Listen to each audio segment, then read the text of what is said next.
Hello, my name is Cassidy Marshall, and I attended Los Angeles County Museum of Art, also known as LACMA. They are known for their urban lights. This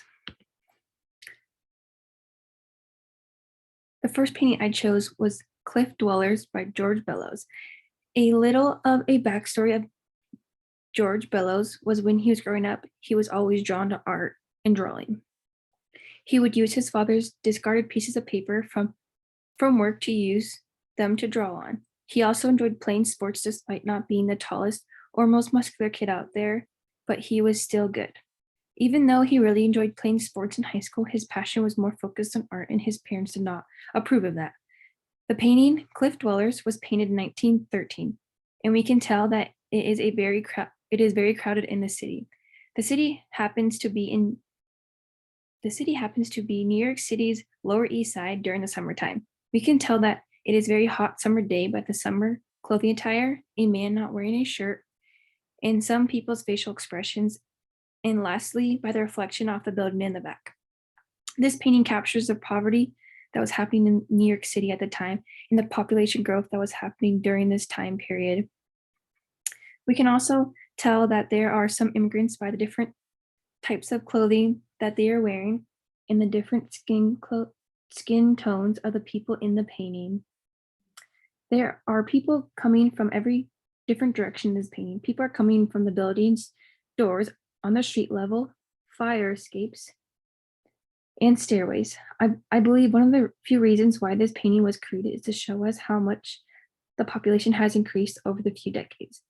It was also showing us that people from all over the world were coming to the United States for a better life than the ones they had previously. The last reason I believe this painting was created is to show how industrialization had impacted the working class current way of living during that time period.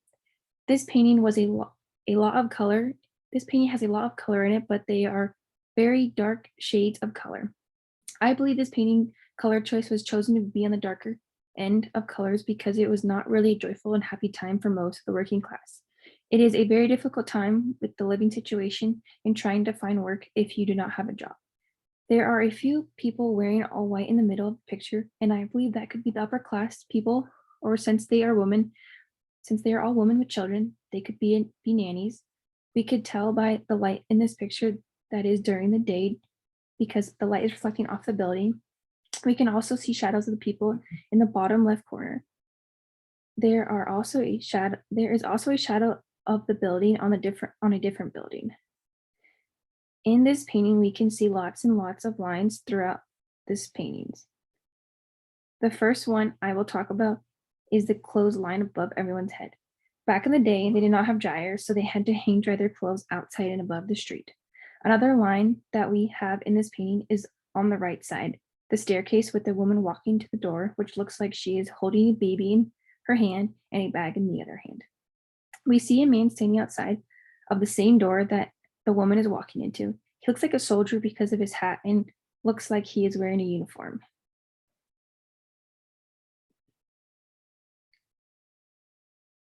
The second painting that I saw is called Mrs. Gudler burning her wheat field on the approach of the British, created by Emmanuel Lutz in 1852.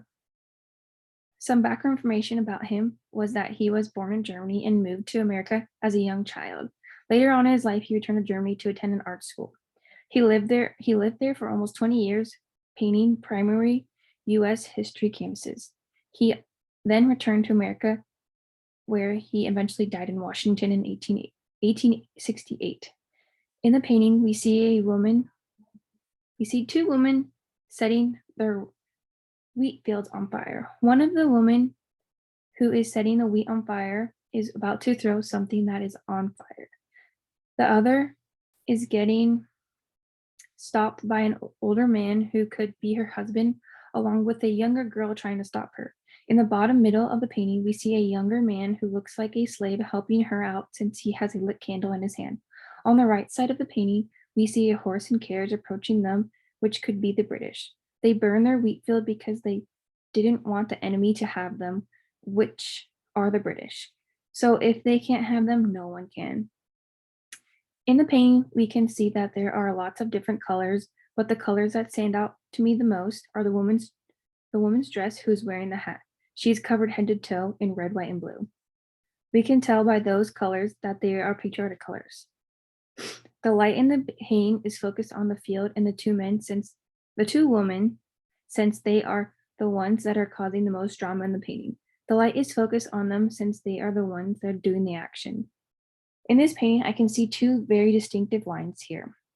The first one is the woman with the hat holding a stick of fire in her hand. The fire is going into a diagonal direction to burn the other wheat down to spread the fire.